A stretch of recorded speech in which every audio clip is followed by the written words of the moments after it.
for the U.S. grain industry. Grain standards play a critical role in keeping a key agriculture supply chain strong and supporting U.S. trade while ensuring farmers receive a fair price and buyers get the product they need. Trust and consistency are what make the U.S. grain industry the gold standard across the globe. I hope the discussion today will provide Congress with necessary insight into the importance of grain standards and shed light on areas where improvements may be necessary. I look forward to getting this vital piece of legislation across the finish line. With that, I'll turn it over to Ranking Member Davids for her opening remarks. Thank you. Good morning, everyone. Thank you, Chairman Scott, for holding today's hearing. I look forward to working with you and the rest of the subcommittee on reauthorizing the U.S. Grain Standards Act later this year.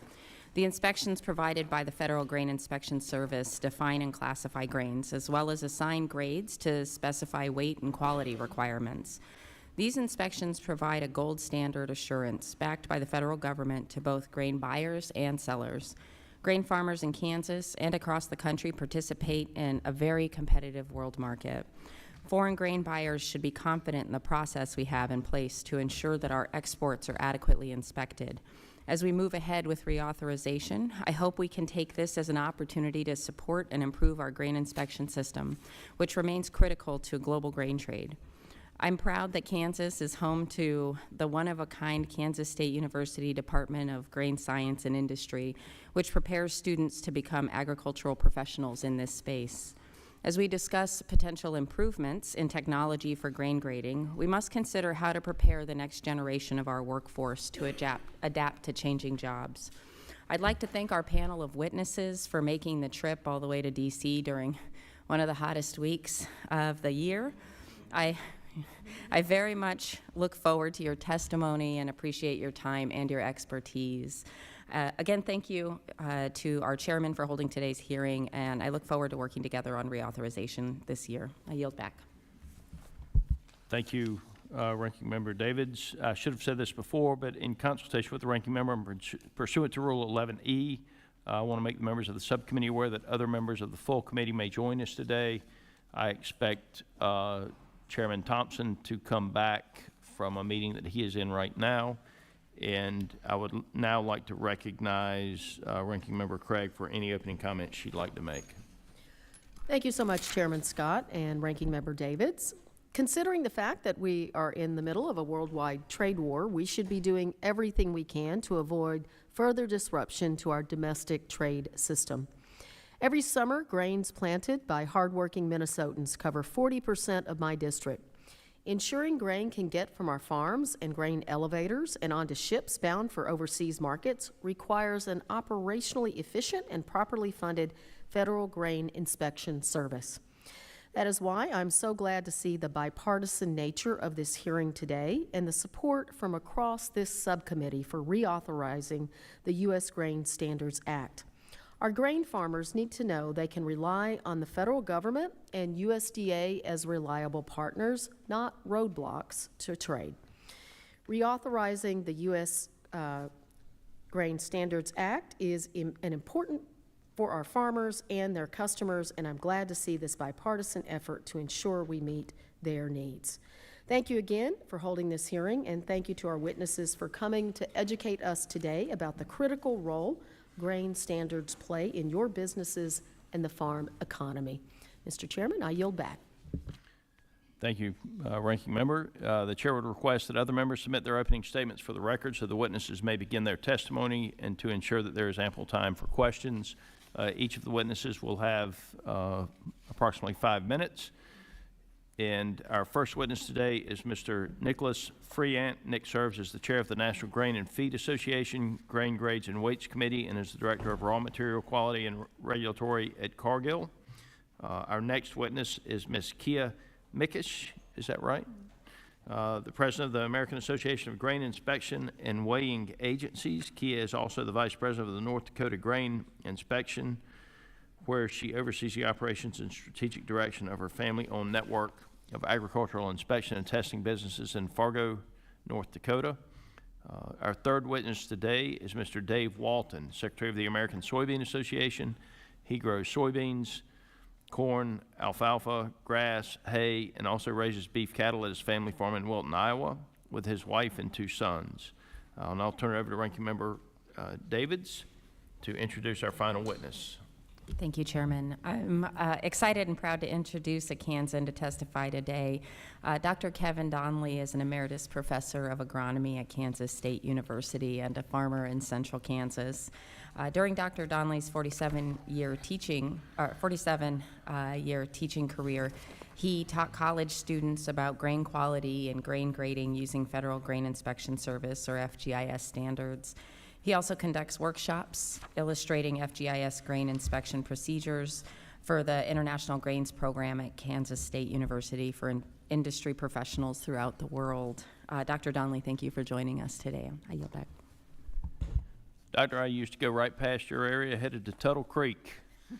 It's a wonderful, wonderful part of the world. Thank you to all of our witnesses for joining us today. We'll now proceed to your testimony. You have 5 minutes. The timer in front of you will count down to 0, at which point time has expired. If you go over by 5 seconds, that's okay. If you go over by 10 or 15, it's $5 per second. Mr. Friant, please begin when you're ready. Chairman Scott, Ranking Member Davids, and members of the subcommittee, thank you for the opportunity to appear before you today to provide the perspective of the National Grain and Feed Association on reauthorizing the U.S. Grain Standards Act.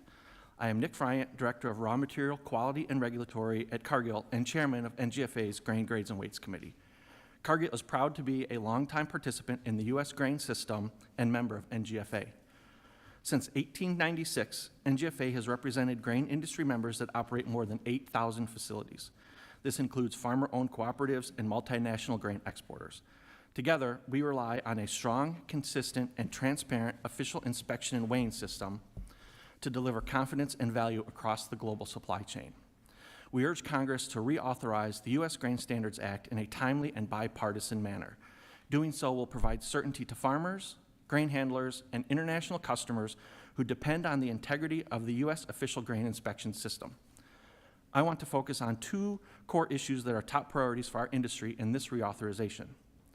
First, investment in grain grading technology to speed and improve the inspection process, and second, strengthening the emergency waiver authority to ensure continuity and flexibility in grain export inspection services. The U.S. grain inspection system has long set a global benchmark for quality and reliability. While this basic framework of grain standards has remained stable over time, the international grain market has become increasingly competitive. Thus, our inspection and grading systems must evolve accordingly. Today, the Federal Grain Inspection Service still relies on legacy technologies for determining grade factors that ultimately influence a commodity's value and fungibility. FGIS must prioritize research, development, and validation of modern grain grading technologies that improve accuracy, speed, and consistency. The agency should actively collaborate with industry and academia to identify innovative tools that can reduce human error and improve grading objectivity. Furthermore, we believe that new technologies can help the agency drive efficiencies, reduce costs, and address the staffing challenges it faces, all of which ultimately benefit U.S. farmers, agribusiness, and rural economies. We believe the U.S. Department of Agriculture should allocate dedicated resources, both staffing and funding, to expedite this process.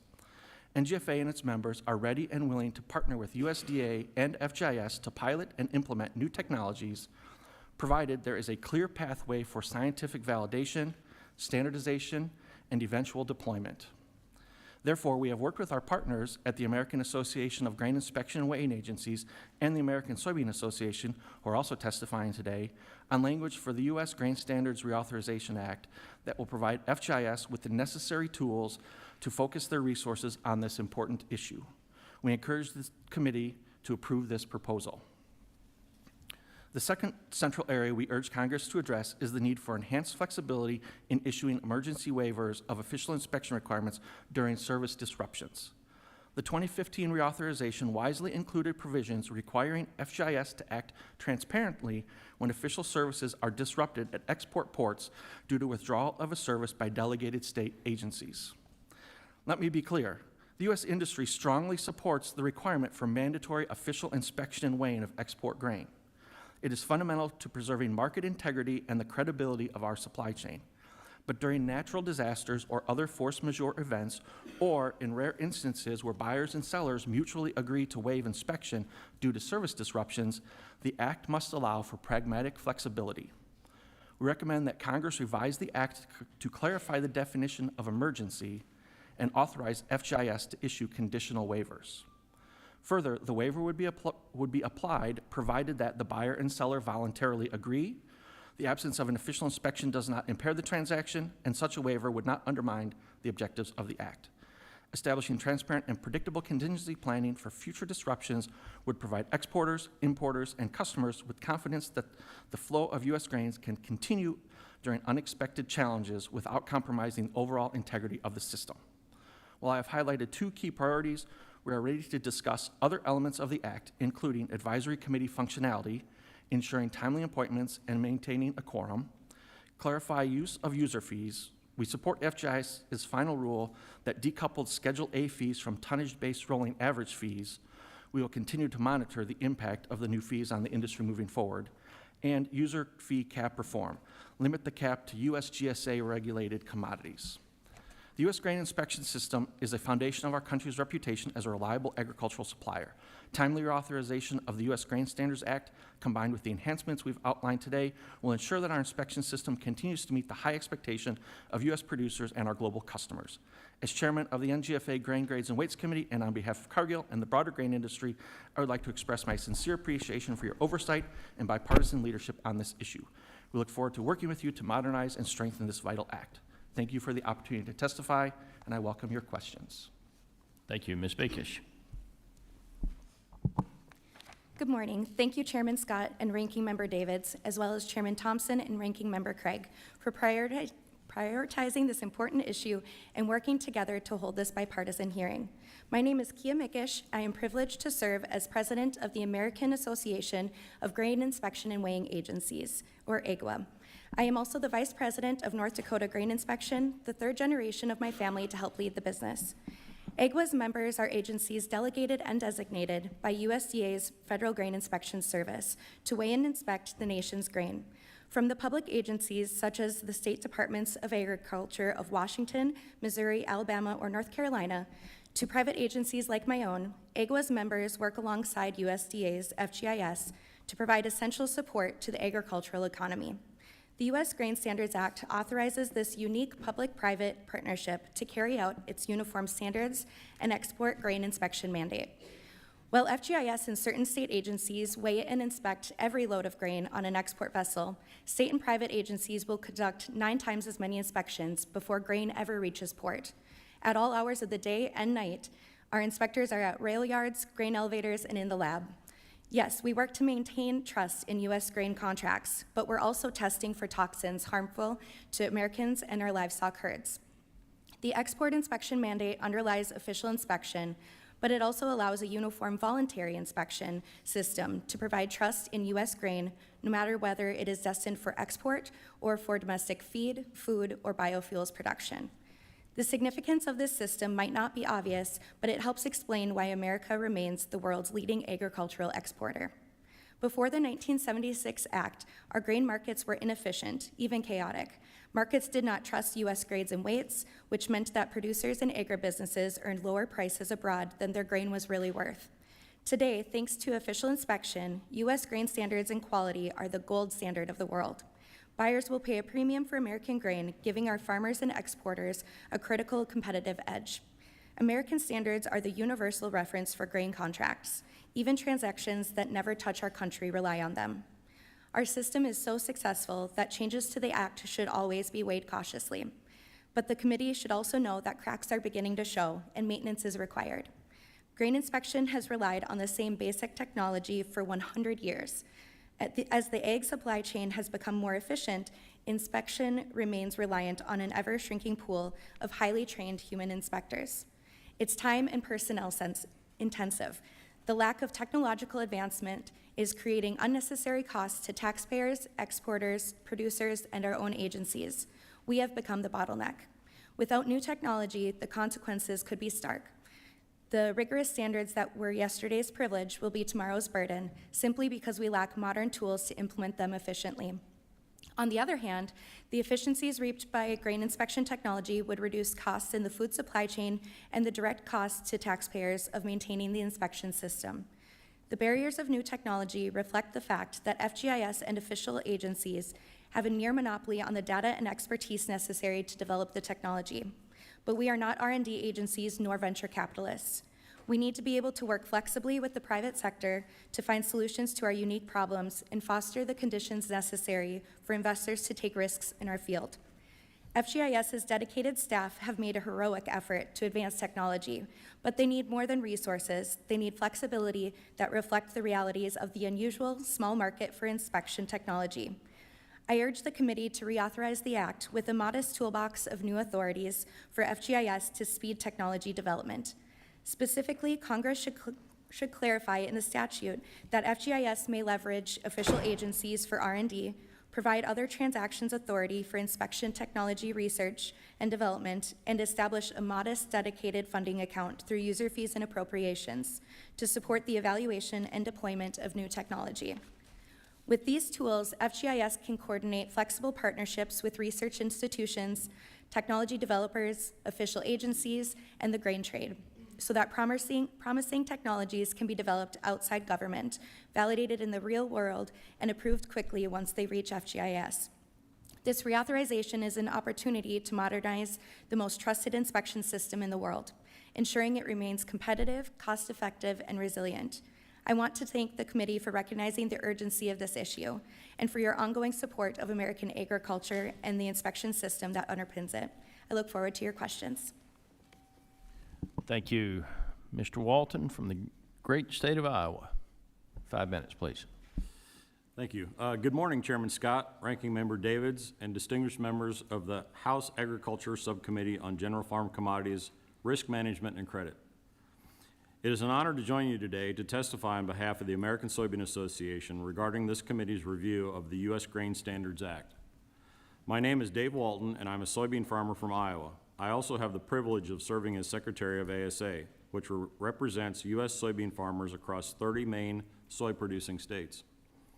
Soybeans are the largest ag export in the U.S., and a robust international trade is a priority of our industry. Market access and relationship maintenance would not be possible if it were not for the trusted and reliable grain inspection and marketing efforts undertaken by the Agricultural Marketing Services Federal Grain Inspection Service, as authorized by this U.S. Grain Standards Act. For most soybean farmers, our sole interaction with FGIS, designated or delegated agencies, and the U.S. grain standards are at our local elevator. When I deliver my soybeans to the elevator, they're then tested, sorted, and consolidated into larger lots for eventual shipment. The grain standards determine the price a farmer like me receives for their soybeans at the elevator, and I know the official grain grades provide our international customers with the knowledge that the commodity they receive has been assessed for quality, purity, moisture, and soundness.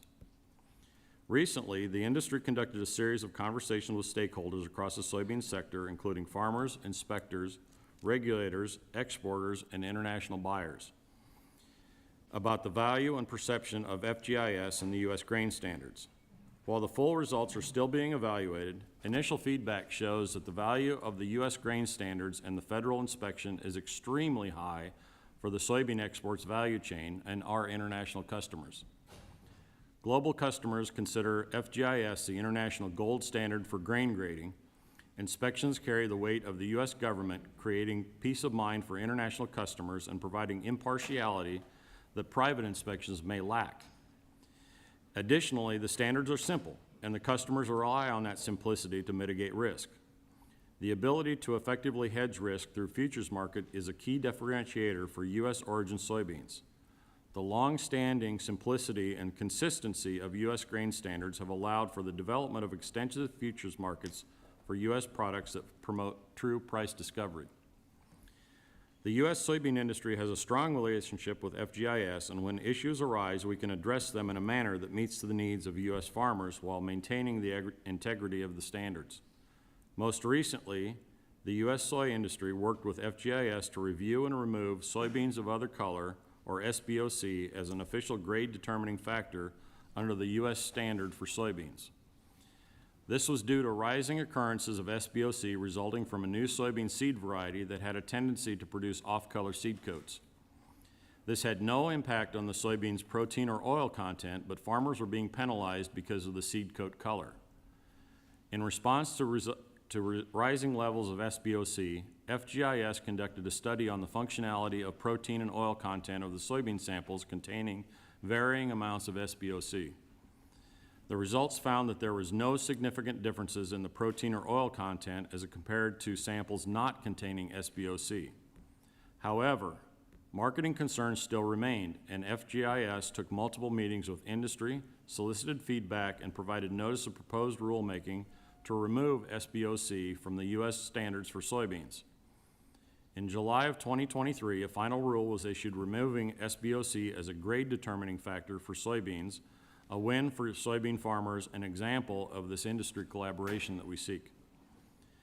Changing the standard for soybeans benefited farmers, exporters, and international customers by providing additional clarity and ensuring our trading partners knew that no matter what, they were still receiving the soybeans that they required.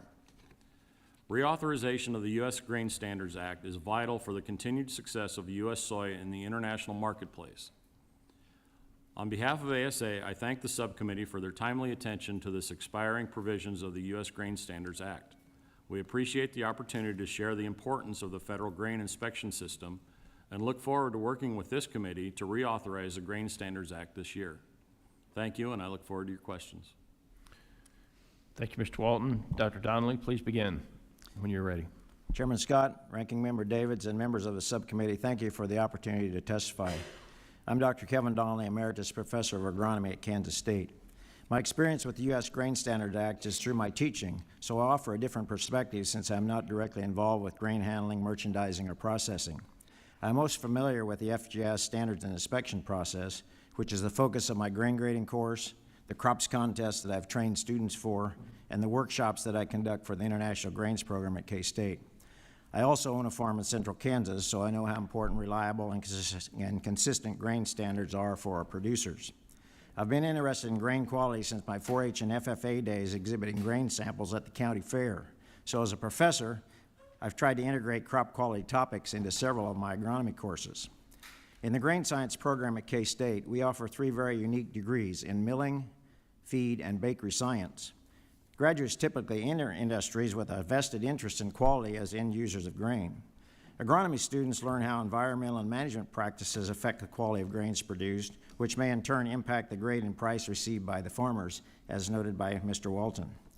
So although most of our students do not take specific courses on the subject or become grain inspectors, we strive to incorporate some knowledge of the federal grain standards into our curricula, especially for these majors.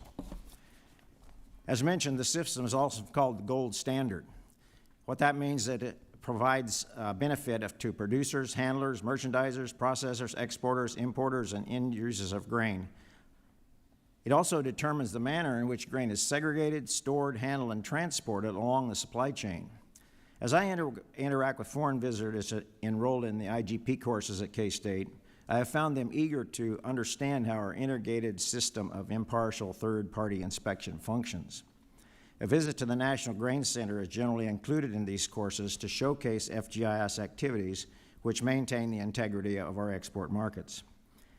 FGI standards typically describe physical characteristics of grain, such as test weight, damaged kernels, foreign material, etc. Factors and factor limits differ for each crop and reflect the levels of soundness and purity consistent with typical end uses. The system provides a basis for marketing that can include quality specifications, and the FGIS official inspection certificate then provides validation of the actual quality and weight of grain loaded. Although not required for the official grade, FGIS also provides many other quality tests upon request, such as mycotoxins or chemical residues, and composition factors such as oil or protein that may impact end use. Most of the Act is permanently authorized as noted, but several provisions expire in September. It's critical that we maintain the ability of FGIS to continue its functions and not allow a lapse that could disrupt grain exports so critical to our trade balance. My peer witnesses have offered some recommendations to consider as you develop legislation for reauthorization, which I support. As already noted, there's a strong focus on advancing technology-driven solutions to reduce costs and improve efficiency. An example that I might relate from my personal experience is the potential use of imaging to facilitate inspection. Our personnel, FGIS personnel pass rigorous tests and undergo extensive continuing training to ensure inspection accuracy. I know from training my crops team that is a very challenging and tedious process. Many of them become very good at it and can well transition into a grain inspection position, but very few of them aspire to do that. Although visual inspection has served the system very well for many years, advanced imaging technology may be able to give equal or even better inspection results and could help meet limited workforce challenges in the future. Incorporating more technology might also make careers in grain inspection more attractive to young people.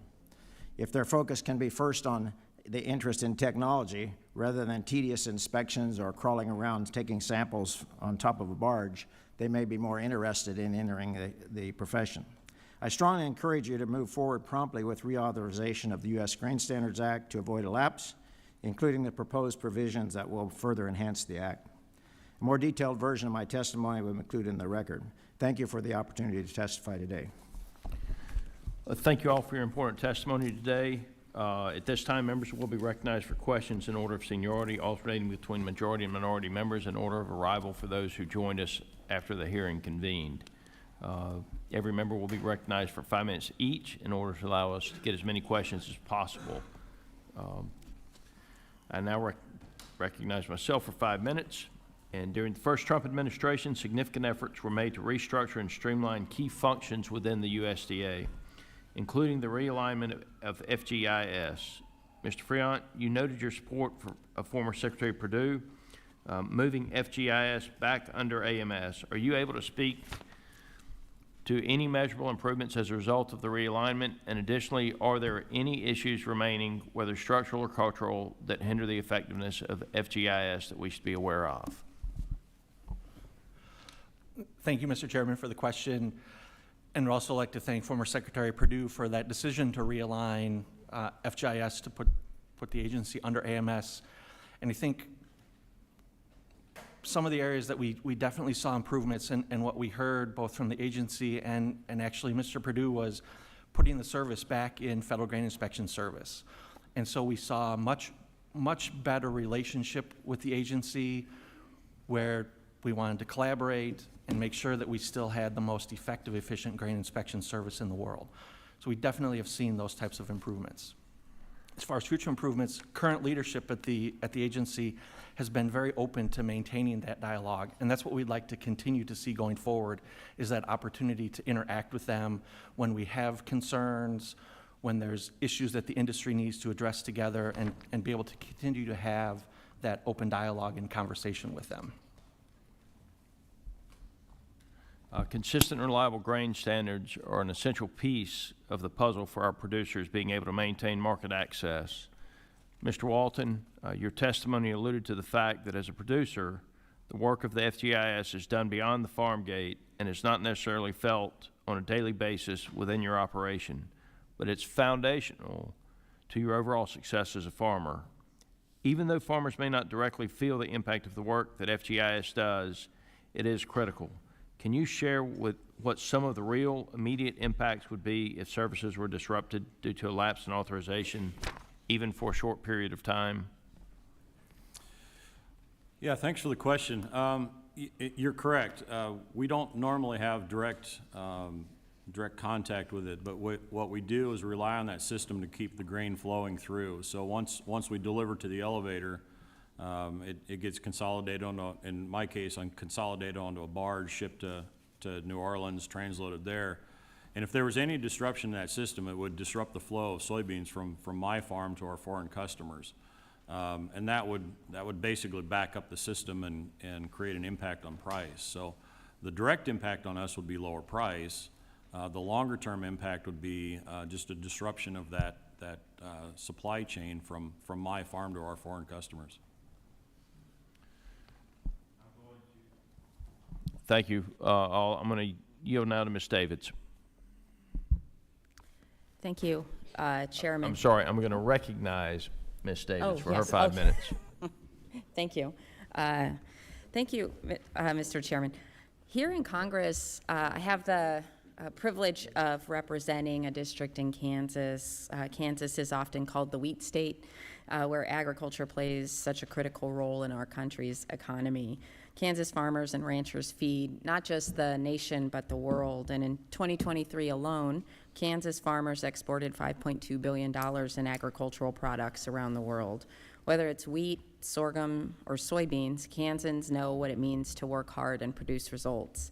As a member of the House Ag Committee, I have made it a priority to support family farmers and strengthen our supply chains because I know that this is a way to support our economy. I know how vital these folks are to rural economies and to our country's global competitiveness. I'm also proud that the Kansas City region is home to the National Grain Center and that Kansas State University continues to lead in agricultural research and workforce development through its Department of Grain Science and Industry. So, Dr. Donnelly, I will say I've continued to be impressed by the work that's happening at K-State, particularly in the International Grains Program.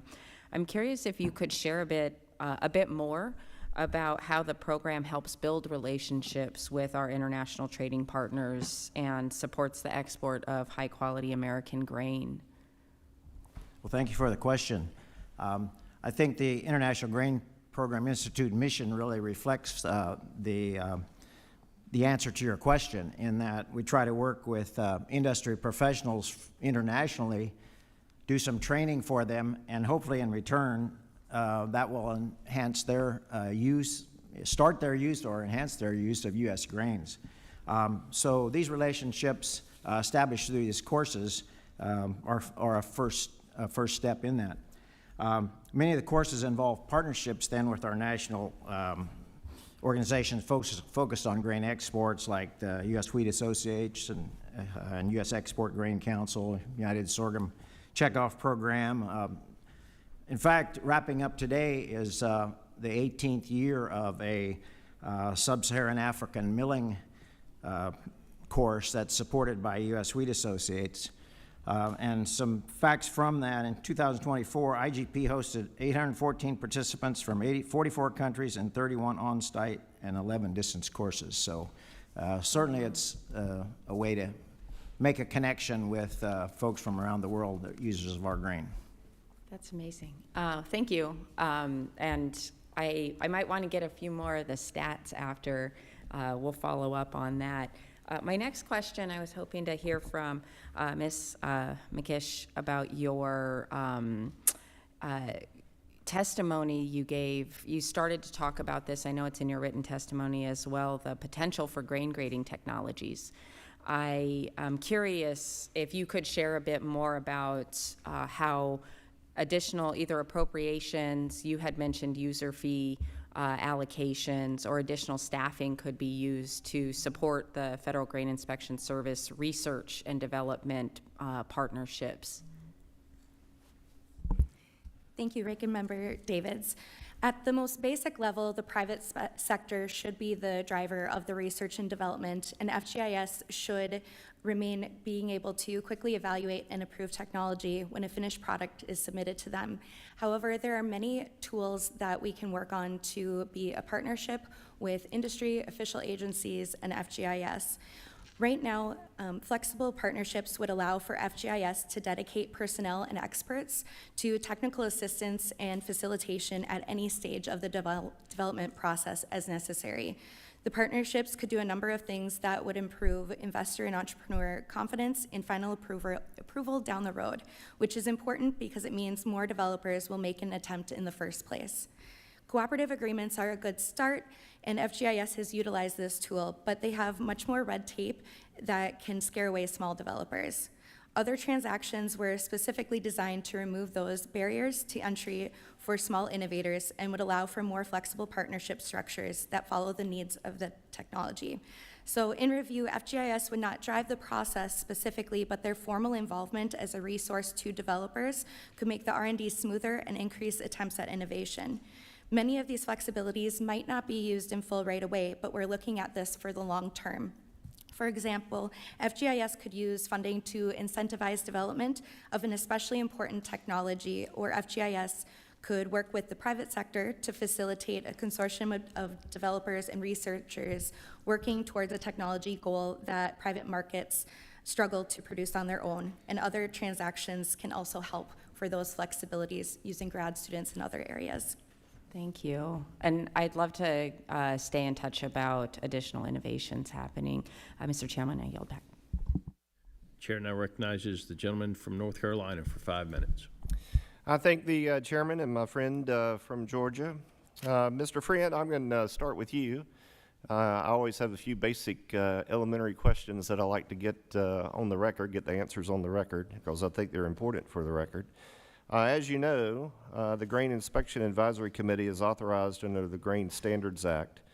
This is a group that advises the the department on matters dealing with grain inspection, of course. Recommendations by the committee help AMS to better meet the needs of growers, handlers, processors, and their customers. Can you tell me what happens to the Grain Inspection Advisory Committee if the Grain Standards Act is not reauthorized? Thank you for the question. And if the act is not reauthorized, it's one of 4 provisions that it expires. And so, in fact, we would lose the advisory committee. So tell me, what are some of the areas that you've seen the advisory committee work on that have benefited growers and others in the grain value chain?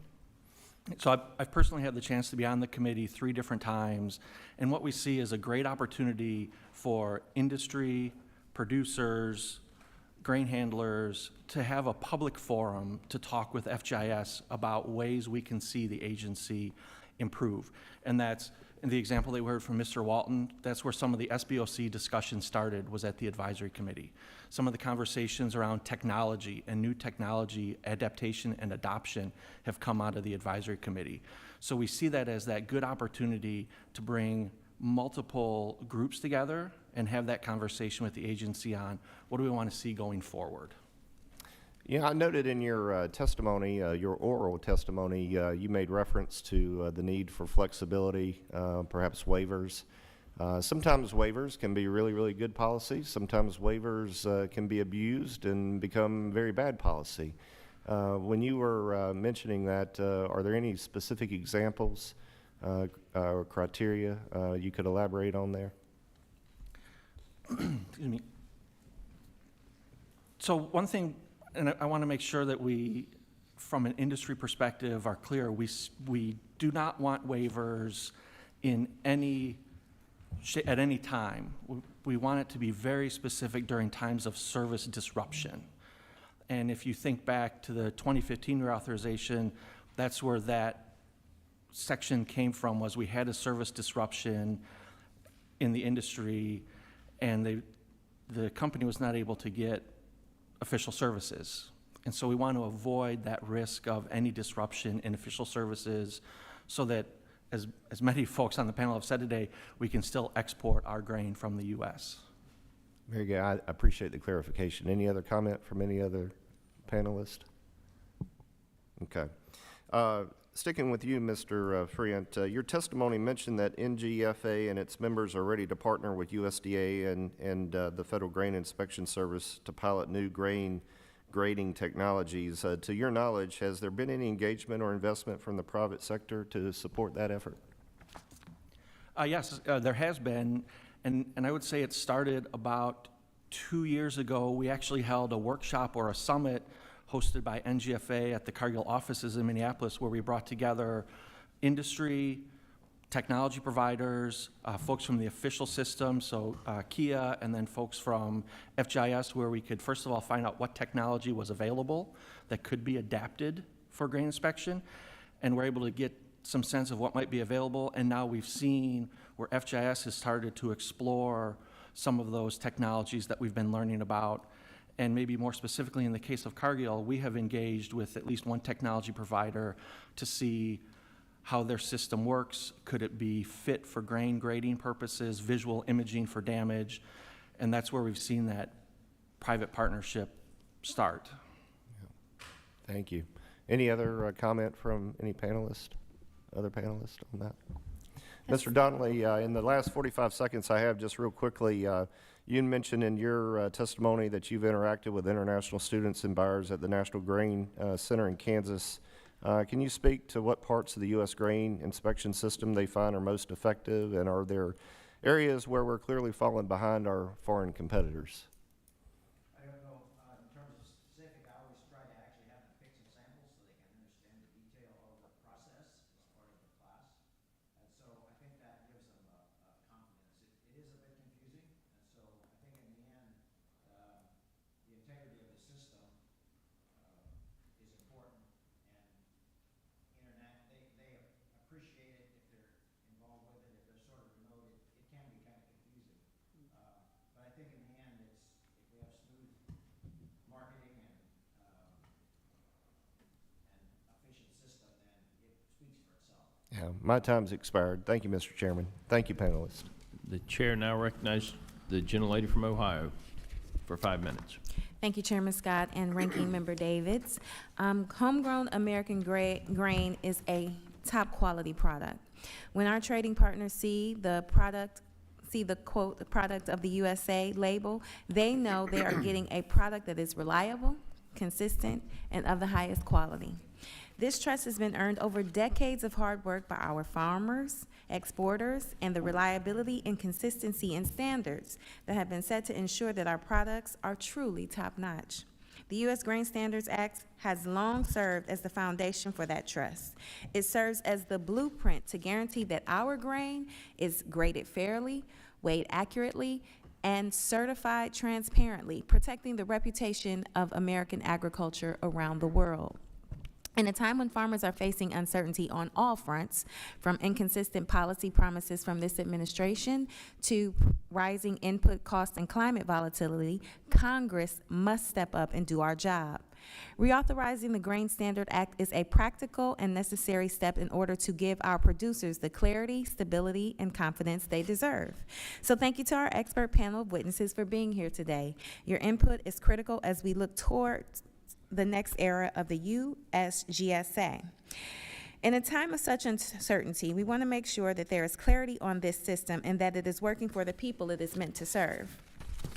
I know many of you are farmers yourselves with direct experiencing navigating how the Grain Standards Act plays out in real-world day-to-day operations. For any of our panelists, can you share ways we might improve the interaction, whether it's clear grading, feedback, better access to dispute resolution, or more practical guidance on how standards are applied?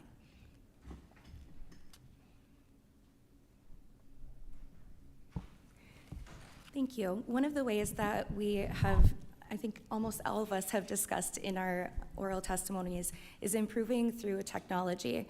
Right now, we have a wonderful system, as Nick alluded to, where FGIS leadership is very welcoming of any feedback that industry or official agencies may have regarding any standards as seen with SBOC. But what we are really lacking right now is the way to keep our improvement, keep us the gold standard without technology. There are many other countries that are starting to use this, and we would like to be able to keep up with that and make sure that we can continue to be that gold standard. All right. Well, since we don't have a lot of time, I would also add that consistent communication between USDA farmers is also critical, and I'm increasingly concerned about the loss of USDA personnel, both administrative staff and inspectors, who have been released or taken deferred resignation. These holes in staffing risk undermining one of the most important aspects of the U.S. Grain Standards Act, the relationship between the department and producers on the ground. As we consider reauthorization, we need to ensure that the USDA is not only equipped to uphold strong standards, but also staffed to maintain the relationships and responsiveness that makes those standards work in practice. Dr. Donnelly and Mr. Friant, in your testimonies, you both emphasized the importance of integrating and modernizing technology throughout the inspection process. As this legislation was first written in 1916, I agree. Can you talk about what technologies are available and ready to be deployed, and how can we ensure that the next generation of farming workforce is equipped to adapt and effectively use these tools? I think the example I use is probably one of those. If we look at even in other ag industries, for example, would be in the seed processing industry, a lot of, nobody counts seeds anymore. By counting seeds, you take a picture of it and count seeds. In the food processing industry, you clean and you knock out damaged samples in the processing process. So there's a lot of technology there involved with use of automation and imaging that I think could come to the FGIS system.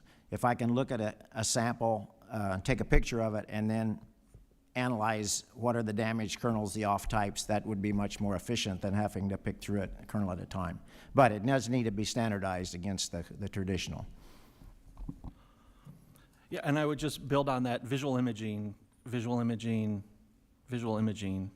We see that as an area that can speed up and make the process more efficient, make it more standardized, and overall be better for the system. I think that's a big area of opportunity. Thank you. I appreciate this conversation and look forward to my working with my colleagues in a thoughtful way to reauthorize and modernize the legislation. And with that, I yield back. Thank you. The chair now recognizes the gentleman from Minnesota for 5 minutes. Thank you, Chairman Scott. Thank you for holding this important hearing today, and thank you to all the witnesses for being here with us. As we've heard today, the U.S. Grain Standards Act has been in existence since the Woodrow Wilson administration, and it stood the test of time throughout the decades since as a cornerstone of farm policy, ensuring that farm country has the tools they need to produce the highest quality fuel and food supply in the world. So with that, no offense to Iowa, but I'm going to have a conversation with my fellow Minnesotan here.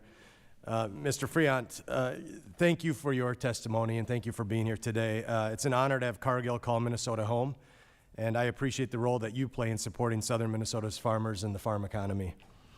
As you know, the U.S. Grain Standards Act established marketing standards for grains and oilseeds and procedures for grain inspection and weighing to encourage the marketing of high-quality grain for an agriculture sector that is highly dependent on export demand. The Act requires that exported grains and oilseeds be officially inspected and weighed.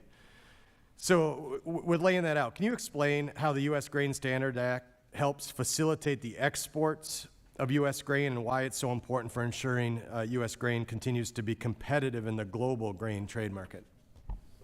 I appreciate that question, Congressman Finstad.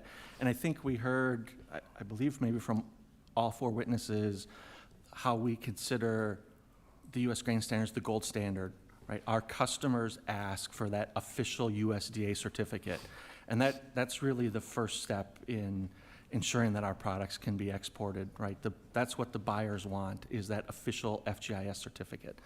And then as I think we look at how we can continue to do that going forward, it's what you've heard from all of us already, right? We've got opportunities for increased use of technology, adaptation, and adoption in the system so we can still be efficient and effective.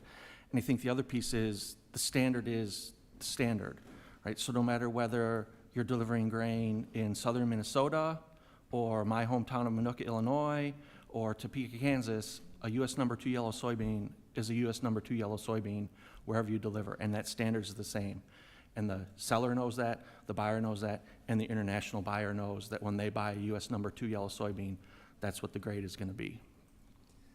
Yeah, I appreciate that. As a farmer myself, I have just seen on our farm how, adapting and incorporating new technologies and the advancement of really where the collision of science, agriculture, and technology has collided has provided all kinds of opportunities. And really, it just emphasizes that we are the gold standard. And so we should make sure that legislation around this continues to evolve and become even more efficient and really incorporate that collision of science, technology, and agriculture. One area that I wanted to get to here with my last couple minutes is I want to highlight the importance of protecting the surplus we have in grain trade. Over the last few years, the Biden administration refused to be at the table for negotiating market access for our producers, and grain continued through this to be a bright spot for farm country. In fact, America enjoys right now a $65 billion trade surplus on the U.S. grains and oilseed side. This is a credit to our farmers, who again have done a great job with what I just stated, with incorporating that collision of science, technology, and agriculture. and we continue to grow the highest quality grain in the world. Our transportation infrastructure, including critical American waterways, highways, rail systems, and decades of diligent work to develop and grow new markets. So again, Mr. Friant, what are some of the challenges that we face right now on grain exports, and what can we do in the Grain Standards Act reauthorization to help overcome maybe some of these challenges? I think the first and foremost thing is get the act reauthorized on time or early. It provides us that stability. We know that the standards will be there when it comes time, when we want to export that grain, and it provides that consistency for us. So first and foremost, we want to have it reauthorized. I think some of the things that we've laid out in terms of, and you've heard from all of us, the technology piece, and we've talked about a lot, continuing to look for those technology opportunities that are out there. And then, as we referenced in my oral testimony, the waivers. When we do have a disruption in service, let's make sure that as long as buyer and seller agree and it doesn't impair the act, we can still get that grain exported from the U.S. to those customers that want that U.S. grain and that U.S. certificate. I appreciate that. Thank you again to all of you for being here, taking time away from your busy lives to help us craft, hopefully, a better policy in the future. So I appreciate that. Mr. Chair, with that, I yield back. Thank you, Chair. Now recognize the gentlelady from Illinois. Thank you, Chairman Scott, and thank you, Ranking Member Davids. And thank you so much for all the panelists for being here today for this hearing. I appreciate the opportunity to discuss this important piece of legislation set for reauthorization this year. We are proud of the grains we produce in this country, particularly the high-quality corn and soybeans grown in my district in central and southern Illinois, and Congressman Sorensen's district as well, and want to ensure that these grains enjoy market access around the world, something you've obviously heard a lot about today. And just actually building on the comments and questions from Congressman Finstad, just talking about the U.S. Grain Standards Act and the importance of it, if others maybe on the panel might like to elaborate further on the importance of its reauthorization. We heard about, looking for technological advancements and how that might be able to continue to build on the success of the Standards Act.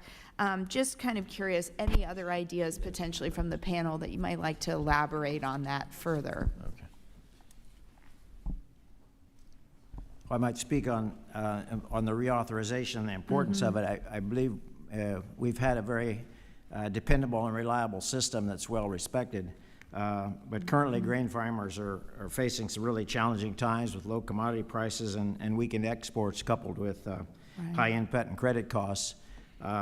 So I think we must maintain the quality of our export system, and let's not add this as another excuse maybe for further reduction of opportunity for exports. Yeah. Yeah, so if I might add to that from the farmer's perspective, as I said in my earlier testimony, soybeans are the #1 ag export from the U.S. It's about $31.2 billion a year, and that's significant, and that's at risk if there's not timely reauthorization of this act. Right. It disrupts the whole system. So, as others have noted, our foreign buyers look at us as a gold standard, and they know whether the soybeans come out of Illinois or Iowa or North Dakota. #2 yellow soybean is the #2 yellow soybean, and they place a premium on that quality and that assurance. And so any disruption to the system is going to create chaos. Yeah. And at a time, as Doctor noted, the farm economy isn't great right now. So any disruptions in that is going to come back directly to my farm gate and impact us. Yeah. So that's why we really strongly urge this timely reauthorization and keep it going. Thank you. Would you like to add? Thank you. From the perspective of an official agency, we actually do a lot of what Professor Donnelly was talking about and hosting foreign groups that come over about commodity trade. And we do many of those each year, and every time I have about an hour-long spiel on what I talk about on why is the official system different than anything else. And if this were not to be reauthorized, we wouldn't have that gold standard. when I see their faces, when we're talking about how each of our official agencies, we go through extensive compliance reviews, we have daily randomized monitoring, we have, I laugh sometimes that I talk to FGIS more than a lot of the people in our company sometimes. We're that big of partners. And they are so impressed by the amount of standards, even as something as simple as running a moisture. I want to say the handbook is maybe 70-some pages long, and that shows that we give so much value, and everything is thought out very intensely. And it's a really enjoyable part each year to see their faces and how proud they are of what we do. Yeah, thank you. Thank you for sharing that. I just, with the time I have remaining, wanted to emphasize also the important role that our colleges and universities play in bringing the next generation of agricultural professionals to the industry. Getting young people interested in working in agriculture, particularly farming, has been a priority of mine since taking office. The University of Illinois is in my district, which, much like Kansas State, is home to a world-class agricultural program. Dr. Donnelly, I know that in your role at Kansas State, you interact with students who represent the next generation of ag professionals. How does a deeper understanding of crop quality and federal grain inspection system serve students in indirectly related agricultural careers? Mr. Donnelly, I need you to be brief with this, please. Yeah, sorry. We've talked about grain science and agronomy. Example might be animal science. Buying grain sometimes for feed production could use a little lesser quality. And so understanding that system and perhaps being able to move grain that's not at the best quality into the livestock feeding operation is important. So an animal feeder needs to know about the standards as well. Okay, thanks for that short answer. I yield back. And I apologize, it's Dr. Donnelly. Chair now recognizes Mr. Taylor. Thank you, Chairman Scott and Ranking Member Davids. Thank you for holding this subcommittee hearing and kicking off the U.S. grain standards reauthorization, and I appreciate the witnesses being here to share your insights and expertise and the sacrifices you all made to join us here today. Even in a broadband desert like most of my district, technologies are constantly evolving and changing in the modern agricultural economy, especially with the increase in AI. Mrs. Mickish, in your testimony, you talked quite a bit about how modernizing grain technologies could help improve the inspection and weighing process. You mentioned the lack of technological advancement is creating unnecessary costs for taxpayers, exporters, and more. I appreciate that information, but what more could Congress be doing to promote the adoption of these new technologies? Thank you. Technology is very important to what we are needing to do. And we're needing to modernize our systems with technological instrumentation to enhance the grain quality, as you noted, and many of us did as well. Where technology is really needed in this system is that when I was younger, we would do maybe 50-some cars, and it would take a few days to load that. And now we're looking at trains that are 114 cars, and we're doing that in sometimes less than 5 hours. But we're still doing it with the same standards, and we're still doing it with the same personnel. It is getting very difficult to be in these harsh environments.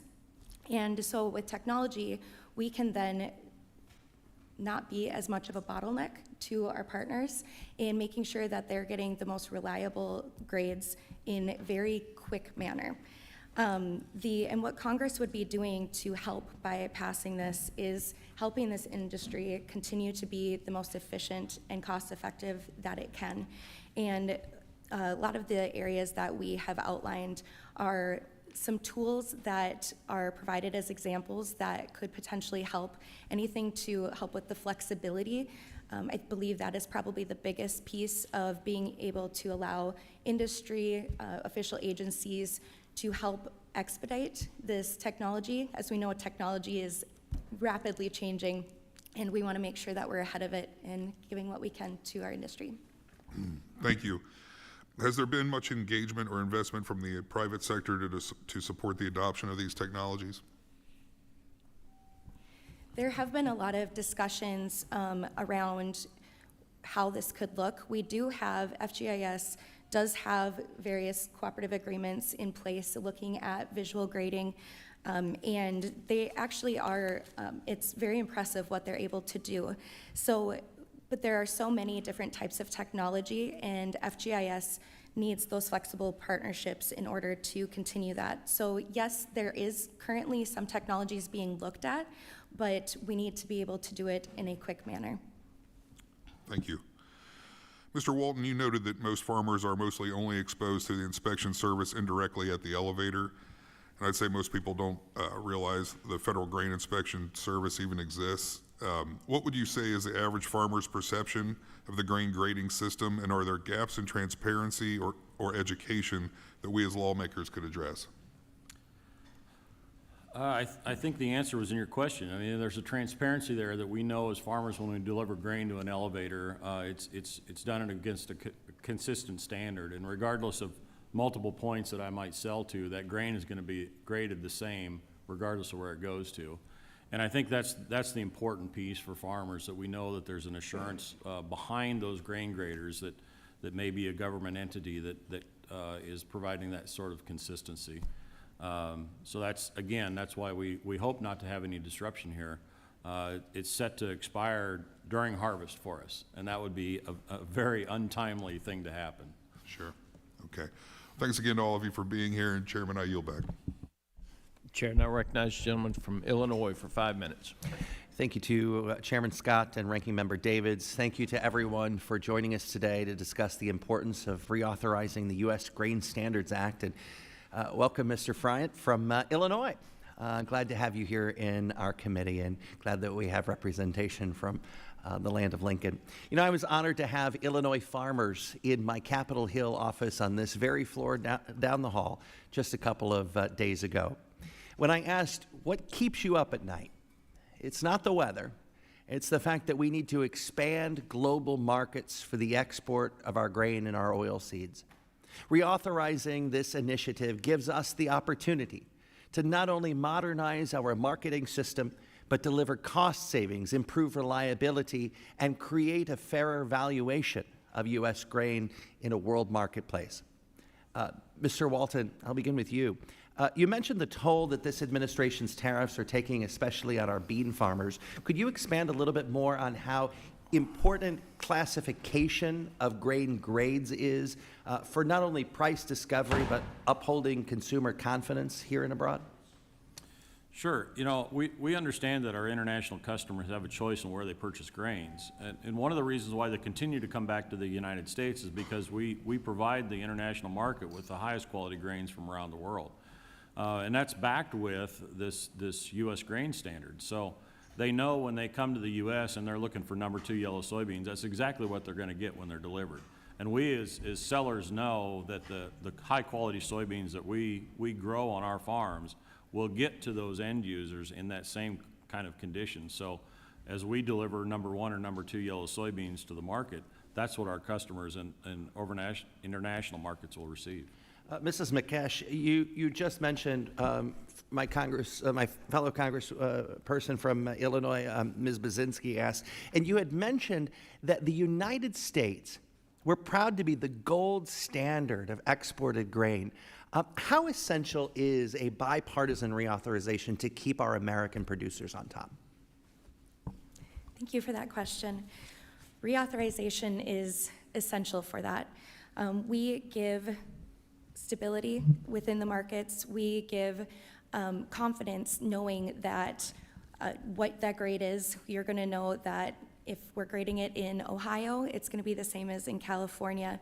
And if we do not have that ability to have the Federal Grain Inspection Service system, that can be very detrimental to the entire grain supply chain, and also for the markets above when it is already difficult. So again, it would be essential, and we urge Congress to pass it. Thank you for that.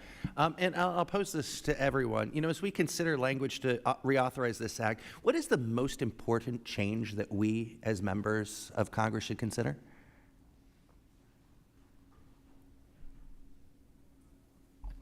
I mean, I think you've heard it from all of us multiple times.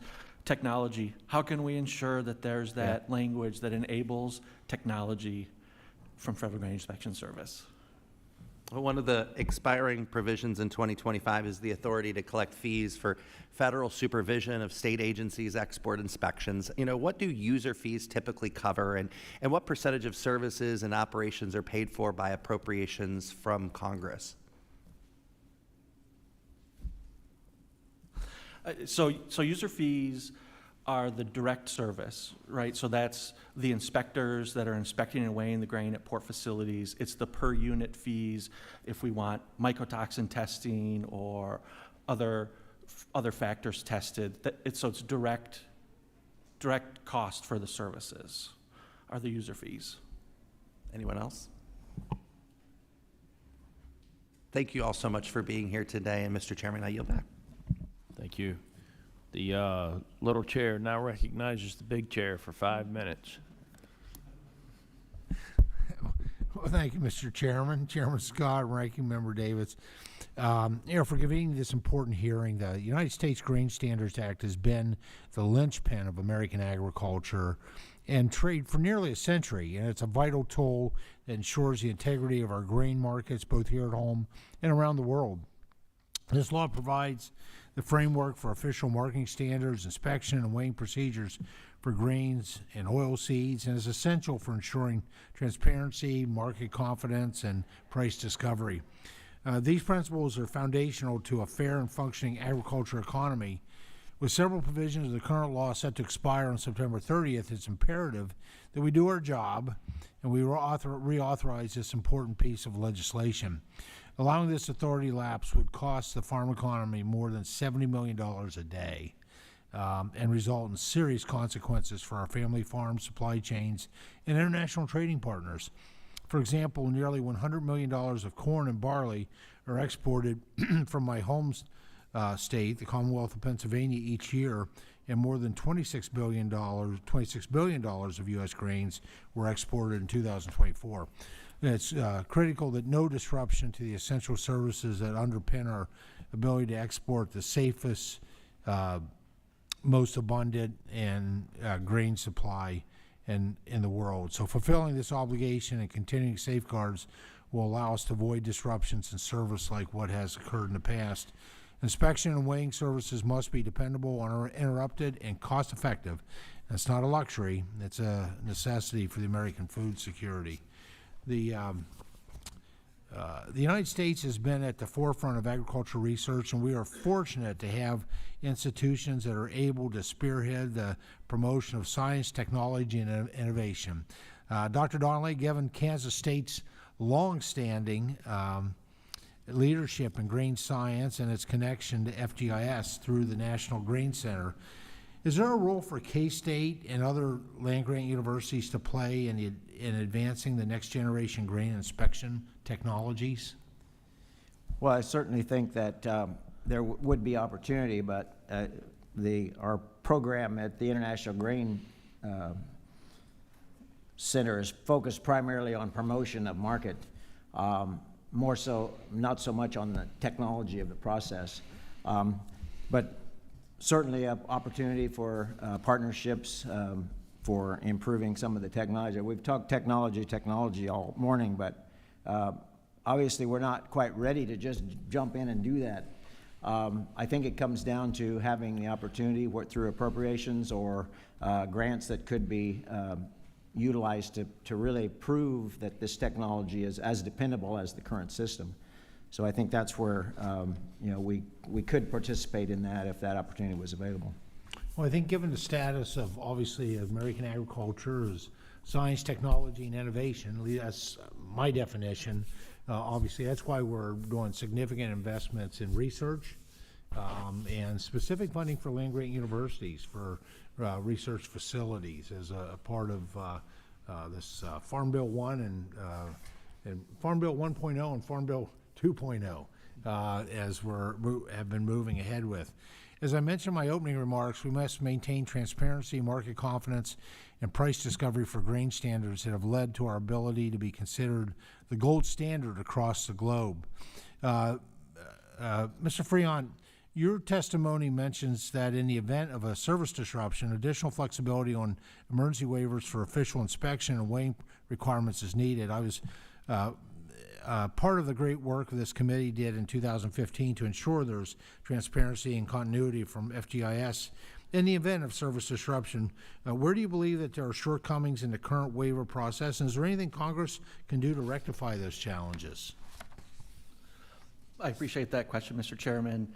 And we have seen much better transparency in the process.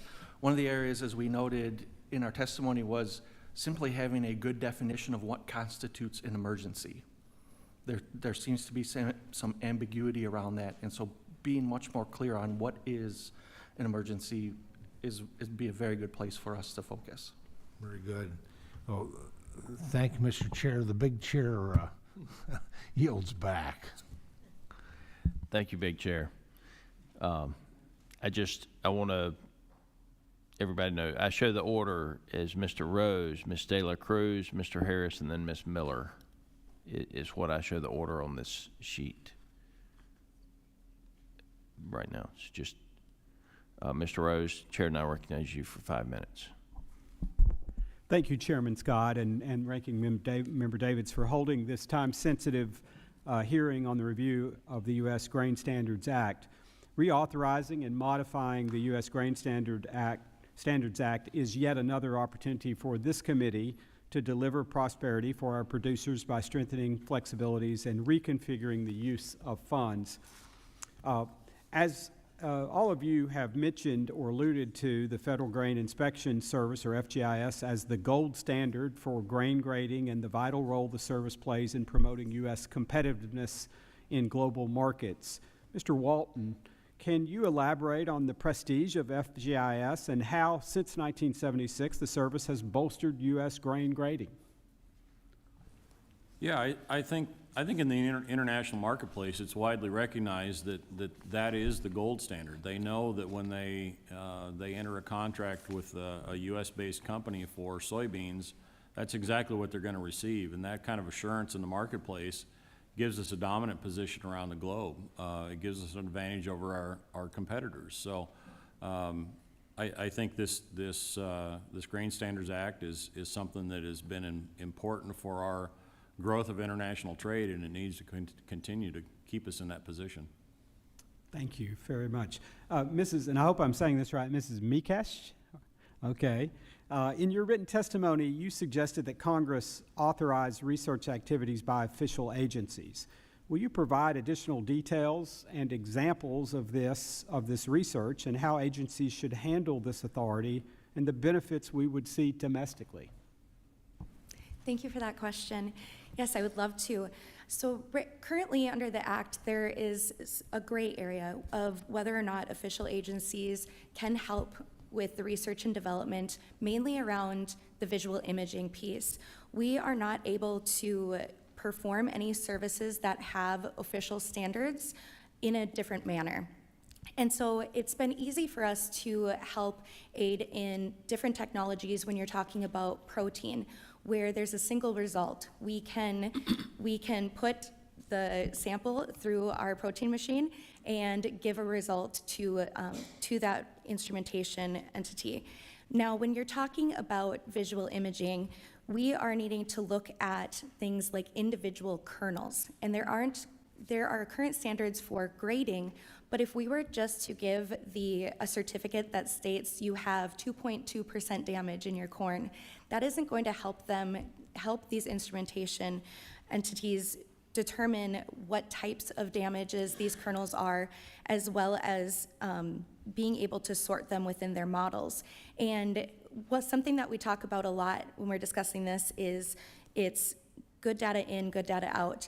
And if it's bad data, it's not going to be a great outcome. And official agencies, and along with FGIS, I believe I stated in my opening statement, is that we have a near monopoly on the expertise on how to grade. There are wonderful universities like Professor Donnelly where they go through and they can teach others how to how to grade. However, we are the ones doing that every day. There are approximately 40 agencies across the country, and we are all very willing to work with instrumentation manufacturers to develop these models and work alongside FGIS. Thank you. I appreciate that added insight. Mr. Donnelly, you noted in your testimony that you are a former FFA member, so it's great to have a fellow future farmer and alumnus joining us today. Mr. Donnelly, you explained that FGIS conducts additional quality assessments not required for the official grade. Will you elaborate on the impact these additional assessments have on grain marketing and the value added by these quality measures? Well, certainly. I think oftentimes that they may be more important than the grade. The grade is, as everybody has talked about, is very standard, very expected. But I'm not directly involved, but I understand in the export world, you know, the end user of wheat, for example, is equally or more interested in the protein content as it is the damaged kernels. And so certainly with things like mycotoxins and residues, all of those things are included as well. And not only that, but FGIS is also tasked with dozens of other testing and monitoring of other feedstocks, and we're just talking about a limited number of grains here. In fact, rice is under the AMA, pulses, field beans under a completely different system, but still they're involved with. So FGIS, if you really look at it, this is a part of what they do, but it's much broader than that as well. And some of this additional testing may be equally or more important to the end user. Thank you. I appreciate that insight. I yield back, Mr. Chair. Thank you. The chair now recognizes Ms. De La Cruz. Thank you, Mr. Chair. Thank you for hosting this important meeting today, and thank you to the witnesses for being here. The U.S. Grain Standards Act plays a critical role in establishing uniformity and reliability in grain inspection that has secured the United States' role as the most dependable provider of quality grain in the world. As we continue to assess the effectiveness of federal programs, it's important that we hear from those who are actually engaging in these systems to ensure their long-term success. I've heard over and over again the importance of technology, and that when we talk about reauthorization, that we're talking about technology that would help you all. So I want to dive into that a little bit here. Ms. Mikish, you mentioned that official agencies have much of the data and the expertise that is needed to drive technological innovation. And you even said good input, what'd you say? Good data in means good work or good data out, correct? We want to make sure that that data is being put to good use. So could you speak to how those impacts, the good data or bad data that's coming out, how it can provide, how we can make innovation better or inspection tools better or partnership with developments better when good data does come out of or good work comes out of this data? Thank you for that question. Yes, in our system, when we are going out and we are grading on site at grain elevators, when we are looking for damages, we have a narrow field of foot candles, light candles that we actually have to make sure our lights are done by. We have to make sure we have a very specific color of countertop. I could go on and on, but I won't bore you. So there are a lot of inputs that go into making sure that visual grading by a human inspector is accurate. Now, there are some things with technology that you're going to take a lot of that out of play, which is wonderful. And so if we are there providing good data, we need to make sure that this technology is as reliable and accurate, if not more reliable and accurate than human inspectors. Just a tenth of a result, a difference, can make such a huge financial impact for many of our partners. I'm oops, reclaiming my time one moment. You said something very important as the difference, obviously, between a human visual inspection and a technology inspection. Do we have any quantifiable data that we have available to us as far as an error rate in technology versus human or vice versa? Thank you. We are actually not at that point currently. There are some instruments that are being used where we are doing the data of what the damages are, but until that is completed, we aren't able to compare the two. So what I'm hearing is that there's a study in place that you're looking for the numbers in what the difference is between having the technology available and having the human error rate in this. Is that correct? Yes. And when do you think this data would be available for us to review? That is going to be difficult. It's going to depend on what your subcommittee passes. We are looking for ways to expedite the technology study, and once we do that, I know it's very important to the industry alike that we come forth with that data. I am the chair of the Grain Inspection Advisory Committee, and we look at new technologies in rather protein, and every time we look at new data, the very first question we're asking is it the same or better? And that's something that none of us want it to go backwards. Excellent. Thank you so much for your time. I yield back. The chair now recognizes the very patient gentleman from North Carolina for 5 minutes. Thank you, Mr. Chairman, and thank you for having this important hearing, and to all of you that have been sharing on the panel today. As a freshman on this committee, I was fascinated to learn about the intricate network of inspectors who physically lay eyes on grain products coming in and around the country. Whether it's wheat, corn, barley, or one of the other dozen things the Federal Grain Inspection Service oversees, hundreds of inspectors are working to ensure the quality of our grain products. Mrs. Mikush, I want to ask you, can you briefly describe for my constituents at home what a day in the life of a grain inspector entails, and what are the steps that an inspector goes through when they get a shipment of, say, wheat kernels? Thank you for that question. That is a fun one to answer. Every day is quite different. We are constantly having to check where trains are at, whether or not we are able to load due to weather conditions, or whether or not we're able to get out to those elevators due to weather and conditions. In each of our areas I'll talk about NDGI, we have a little bit different depending on the market. So in our North Dakota area, we primarily do rail cars, and we do shuttle trains. Now, say when they get the call at 2 a.m. that a train is going to be heading our way at that particular location within the next hour, our inspectors, our samplers, and technicians are essentially, they are on call. They are to wake up, get going, get on the road, and get out to that location. Those grain elevators, then they are able to make sure that there's representative sampling, because the grade is only as good as the sample we receive is. So we have standards that we go through to ensure that the sample is going through, and then we go through and run things like moisture, test weight, and then it gets to the inspector, who is doing mainly the visual damages to make sure that everything is accurate. And then those trains can last anywhere from 5 hours to 36 hours. It really depends on what happens, but whether it's rain, shine, or a lovely blizzard in North Dakota, we are making sure that we're there so that our industry partners can get the grain out in time. Super. Well, thank you. I know we have talked a bit about the technological advancements that you would like to see to improve the processes. Can you give a picture of some of the cost savings to the system that might occur if Congress can reduce the regulations to allow for more technological advancement in the inspection process?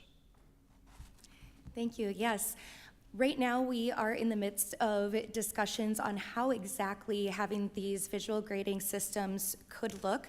But what we are looking at currently is, say that you need 4 people to be on site and doing the grading.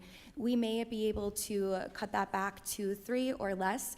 And what it also can do is that there is a lot of ups and downs with as far as the volume in the grain industry. So we can go through phases where maybe we have, speaking of my own agency, maybe we have 60 people out on the road, and then all of a sudden there's a few changes and now we're down to 30.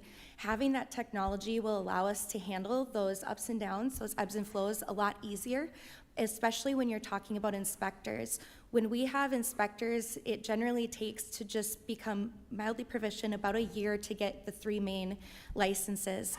And you can imagine that when there's a downturn in the market, as there always are both ways, if we lose that expertise of inspecting, it is very difficult to come back from.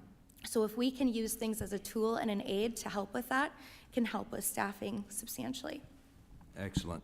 And in the last few seconds, Mr. Friant, the Federal Grain Inspection Services is funded primarily by user fees, with taxpayer dollars from Congress filling in the rest of the budget. Given our debt crisis, it's encouraging for me to see this funding structure that isn't totally reliant on federal dollars. However, I know that the authority to collect user fees is given by Congress and that we play a role in ensuring that process goes smoothly. In your testimony, you mentioned ways to stabilize the user fees, saying they're currently not predictable for the industry. In the last 20 seconds or so, can you share more about what the issue is and how Congress can fix it? So one of the things that we saw, and we actually got in the 2015 reauthorization, was how tonnage fee was based on a rolling average, and we didn't see that same approach. We saw that same approach applied to other Schedule A fees, and so what FJS has done is published a new final rule on a new way to calculate those fees to help stabilize it. So now we're going to be in a monitoring mode and ensure that those changes indeed are efficient and we are achieving the goal that we think as far as stabilizing costs for the agency. Thank you. Thank you all very much, and thank you, Mr. Chairman. I yield back. The chair now recognizes Ms. Miller for 5 minutes. Thank you, Mr. Chairman. As one of the few family farmers in Congress, I understand the huge impact that agriculture has on our economy, and I'm guessing I'm probably the only member of Congress that was actually involved in testing. I had a part-time job in college testing for mycotoxin in corn. So anyway, kind of a little side note there. I also understand how critical the U.S. Grain Standards Act is to the stability and global reputation of our ag sector. In Illinois, nearly 44% of our grain is exported, and we rank 5th nationally for the total agricultural exports, valued at $80.8 billion, including being 3rd for soybean and feed grain exports. With so much of Illinois' production headed for international markets, it's essential that our inspection system operates with efficiency, consistency, and integrity. We know that our foreign buyers put a premium on the trust and reliability offered through official U.S. inspections, and losing that trust would be devastating to our farmers. So we're fortunate today to be hearing from Dave Walton, a soybean farmer from Iowa and a director of the American Soybean Association, who brings both firsthand experience and national perspective on how this system serves producers and supports global competitiveness. As we approach reauthorization, it's important that we build on the strengths of the Grain Standards Act while modernizing where needed to meet the demands of today's export-driven markets. Producers in my district and across the country depend on timely, uniform inspections to move their grain efficiently, especially during peak harvest and shipping seasons. So I look forward to hearing more today about how we can strengthen the system, improve transparency and responsiveness, and ensure USDA has the tools it needs to continue delivering the gold standard in grain inspection. So my first question is for Mr. Walton. From your perspective, how well is the current grain inspection and weighing system serving the needs of high export states like Illinois and Iowa? Sure, and thank you. You know, from my perspective as a farmer and a member of ASA's executive committee, the current grains inspection system meets our needs. It's working for us right now. Our international customers know that U.S. soybeans whether they originate from our states or any other soybean producing state in the nation, they're going to be of the same uniform and high quality. And mostly what we're here to do is just ask that Congress reauthorize the USGA in time so there's no major service disruptions. It's set to expire sometime around harvest time, and if we have disruptions at that point in time, it would be difficult to manage around as farmers and producers. Absolutely, and we know that the producers are really struggling right now, and we need to tamp down inflation and amp up exports. So thank you very much. And then also, Mr. Walton, as Congress looks toward that 2025 reauthorization, can you be specific on any improvements or modernizations that you would recommend to ensure the system continues to work efficiently, reduce bottlenecks, and support a competitive export environment for U.S. farmers? Yeah, and again, I think my partners here on the panel have highlighted some really important things that we need to look at, and I defer to them for their expertise on what specifically they're looking for to improve. As farmers, all we ask is that the system continues to work at the high level that it does, and gives our international customers that assurance that when they buy U.S. grain, they're getting exactly what the contract states. And I know it's illegal for anybody to add foreign material at the ports. I'm just curious what kind of penalties there are, because we bring clean grain into the elevators, and we want to have that reputation for exporting clean grain.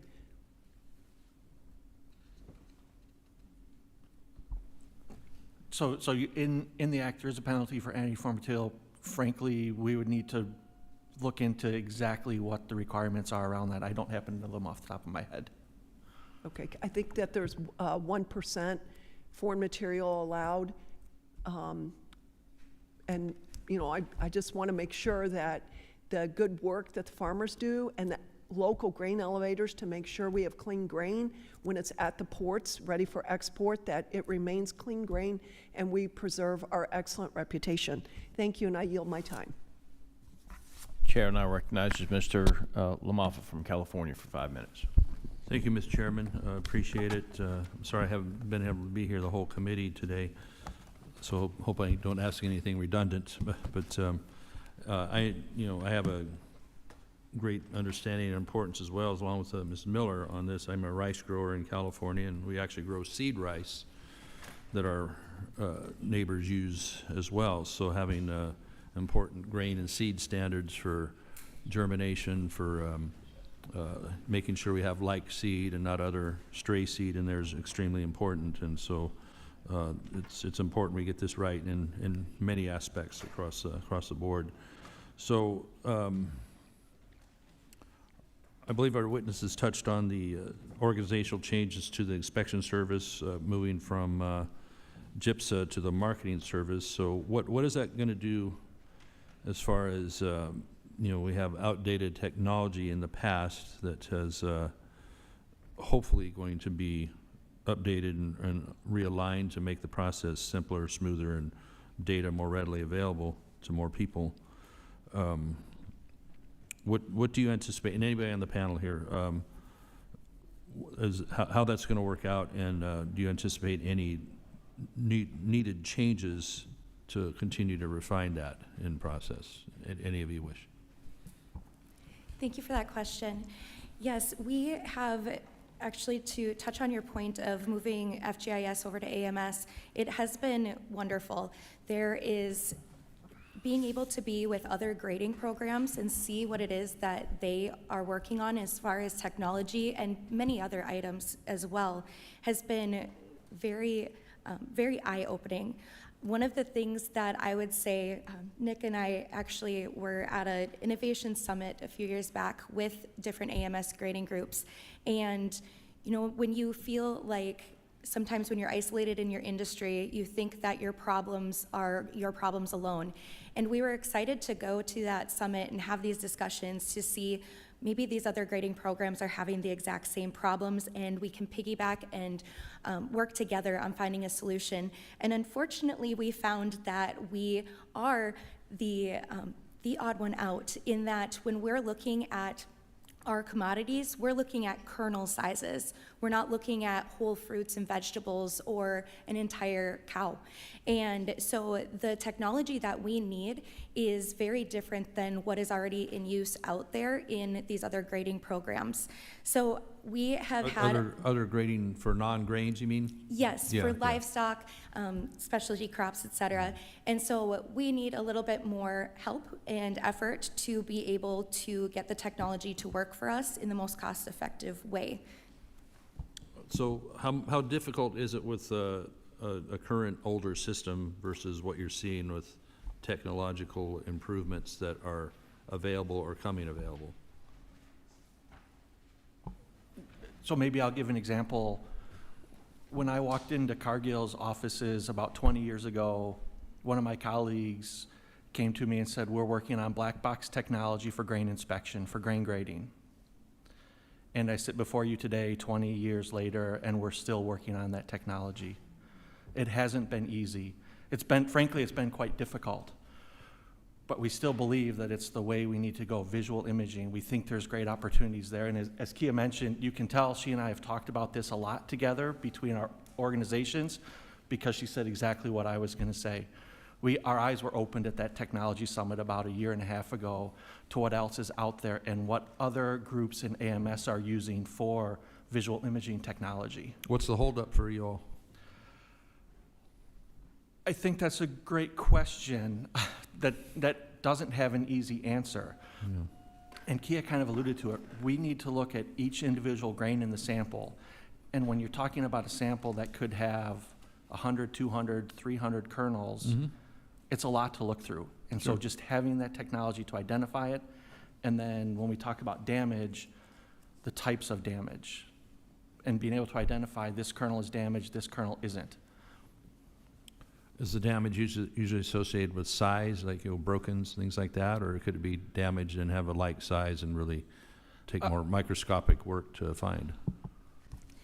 Yeah, there are damages that you can visibly see just right when you're looking at, say, the corn.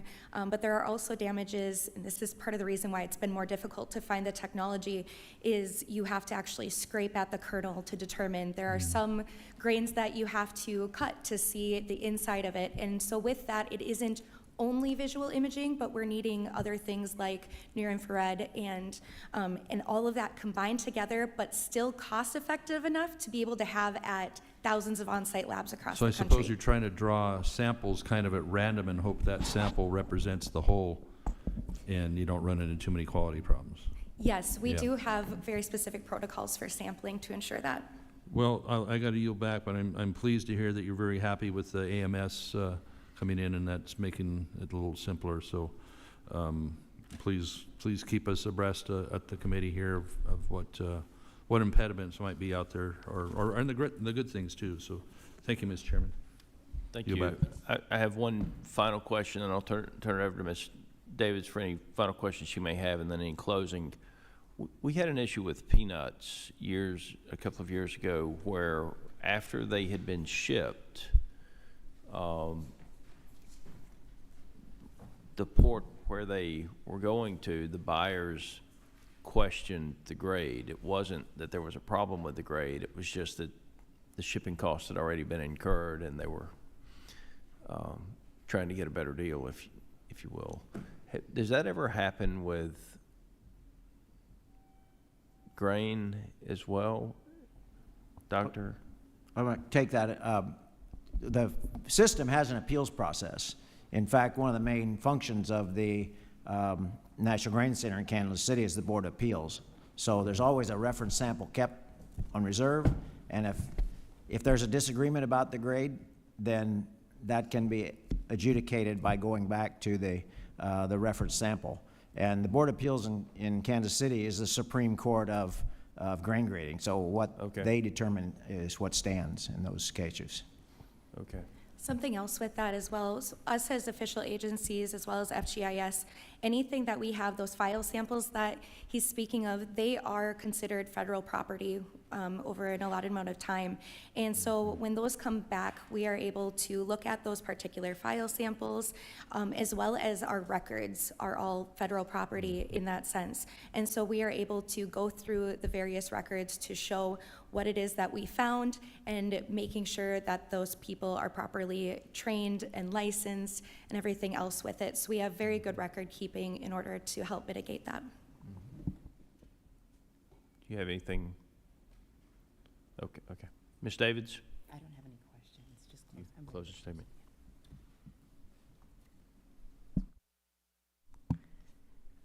Thank you, Chairman, and I just have a closing statement here. First, I'd like to thank everyone on our panel today. Thank you for showing up and being witnesses here in front of the committee. That's so important for all of us on this committee to stay well informed about the U.S. Grain Standards Act, particularly as we look to take action on the reauthorization this year. Your time and testimony today have absolutely provided us with firsthand knowledge on how essential the grain standards are to farmers, not just in Kansas, but across the country, and to folks in the grain industry at large across the country. So again, thank you, Chairman, for holding today's hearing, and I look forward to working together on the reauthorization this year. I yield back. Thank you, Ranking Member Davids, and I want to thank all of you for taking the time to come testify. Your expertise matters to us, and I look forward to the completion of the legislation in a timely manner. Under the rules of the committee, the record of today's hearing will remain open for 10 calendar days to receive additional materials and supplementary written responses from the witnesses to any question posed by a member. This hearing of the Subcommittee on General Farm Commodities, Risk Management, and Credit is adjourned.